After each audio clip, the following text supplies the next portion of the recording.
Hello, let's continue our Sudoku adventure with Cubic Projectiles by rockratzero. So this puzzle continues our August theme week, and the theme is region sum lines. So this puzzle has region sum lines in it, plus arrows, and a couple even cells. So let's go over the rules here. So we do have normal 6x6 Sudoku rules. So in every row, every column, and every 2x3 box, we are placing the digits 1 to 6 exactly once each. In addition to that, we do have region sum lines. So the way region sum lines work is we basically segment the line based on when it reaches a box boundary. So I'm just going to use colors here. So green here, purple here. Let's just talk about these two segments. It segments further, but I don't really want to talk about the entire thing. There's a lot of segments. But basically, each segment sums to the same amount if on the same line. So if the segments are on the same line, they must have the same sum. So these two digits sum to the same as these two digits. So if this was, say, 2, 3 adding to 5, this could be 1, 4 adding to 5. It could also be 3, 2. But the point is that this sum is 5 and this sum is 5. If I did 1, 5, this sum would be 6, this sum would be 5. That violates the rule. These two segments need the same sum, and all segments on the same line need the same sum. So this segment over here also would sum to that same amount. But this segment here does not have to sum to the same as this segment here. All right. In addition to that, we do have arrows in the grid. So we have arrows that are connected to circles. The digits on the arrow sum to the value in the circle. So actually, this could have been a region sum line here, if you think about it. But say this was 2, 3, that sums to 5, we put a 5 in the circle. And finally, we do have these two squares in the grid. That just tells us that those two digits are even. They're 2, 4, or 6. And that's it. Those are the rules. There's a link in the description if you'd like to try the puzzle yourself. And I'm going to get started right now. All right, so the first thing I actually see is this region sum line here. This is something you'll see a lot with region sum lines, is what you min-maxing, basically. So what is the minimum that these three cells could be? Well, 1, 2, 3, because they're all in the same box, so we can't repeat digits. In fact, segments of region sum lines never can repeat digits, because segments are always sharing the same box. Because once you leave the box, you start a new segment. So 1, 2, and 3 are the minimum 3 digits I could put here, and 1 plus 2 plus 3 is 6. What is the maximum digit I could put here?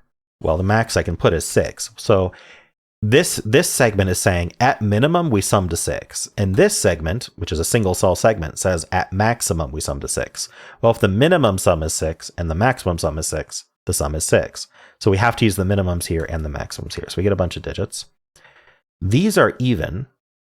And the 2 is gone in the 1, 2, 3 triple. So we need 4 and 6. This 6 tells us the order. That's 4, that's 6. This arrow actually clones the 4 here because the arrow is a little stubby one that only takes up one cell. So that's a 4. We don't know this sum yet, but we know the sum is either 5 or 6. This is a 1 or a 2. So these are single cell sums that sum to the same as these. So these are 5, 6. And they're the same digit as each other. I may color that, but I may not need to. Okay, let's look at this here. So these are the same digit as each other because there's a region sum line sitting there with two segments, basically cloning that. It's the same as what this arrow does, right? But it's overlapping with another arrow, so I guess the choice was to use a region sum line there. But these are just clones of each other. So if you think about it, they could be 1 plus 1 equals 2. They could be 2 plus 2 equals 4. They can't be 3 plus 3 equals 6 simply because there's a 6 in the row. So that's all our choices. 4 plus 4 is 8. There's no 8 in the Sudoku. So that does make a 1, 2, 3 triple here, leaving 5, 6 behind. Oh, it also means that 3 in this row is in one of these two. Well, if 3 is up here, then it can't be down here also. So this is a 1 or a 2. That's a 1, 2 pair, leaving 3, 5 behind. Can this really be 5? This cannot be 5. If this were 5, we'd be doing 5 plus 1 is 6, but this can't be a 6. So this is a 3, this is a 3, this is a 5. That actually does make these both 6s, and that's a 5. Okay, so now we know the sum is 6, so this has to be 4 plus 2. That's a 1. This is going very smoothly. That's a 5 here. This is a 1 plus 1 is 2. All right, and we know that this sums to 6 without a 1, so the only option is 2, 4, because you either have 1, 5 or 2, 4. You can't do 3, 3, because that repeats the 3. So it cannot be 1, 5, and 2, 4, we know the order because of this 4, 2. That's 2 and 4. This is 1, 5 or 2, 4. So this can't be 1 or 2. So this is 4, 5, and this is the 1, 2. Ah, and this can't be 2. Right, this cell can't be 2. Oh, interesting. It's interesting how that worked out. Because there's a low digit and a high digit. We're either doing 1 plus 5, the low digit is 1, the high digit is 5, or we're doing 2 plus 4, the low digit is 2, the high digit is 4. And this can't be 1 or 2, so this is the high digit, 4, 5, meaning this is the low digit, which can't be a 2. So that's a 1, and 1 plus 5 is 6. So we finished this line. This line's basically done. We just have to distinguish the 2, 3 pair. All right, down here, what do we need? We need a 4, which this 4 tells us the order. We need a 3. DT Duding in the corner. That leaves a 2 and a 6 here. I don't think it's resolved yet. Oh, it is. The 6 resolves it. That's 2, that's 6. So what do we need here? We need 3 and 4. This 4 tells us the order. That's 3, that's 4. Here we need not a 3. We need a 6 for the column. Here we have 1, 2. We need 3 and 5. Not resolved.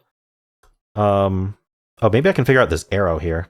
I guess I'll just pencil this box. That'll help. We need a 1. This can't be a 1. 3 plus something can't be 1. Never could have been 1. So that's a 1. That means this is a 2, because we have 2, 3 left for the column. These 3s tell us this is 2. That's 3. 2 plus 3 is 5. That's a 2. That's 3 and 5. This digit is a 3. And then up here we need 1 and 4. That's 4 and 1. And we're done. Very nice. All right. Cool puzzle, Rockrat. It flowed really nicely. I get the feeling there were a lot of places to look at any given time, that's good for adventure. We like that. There's multiple ways to approach the solves, but this is how I did it. It was pretty fun. I hope you enjoyed it as well. If you did, then why not leave a like, subscribe, and a kind comment below.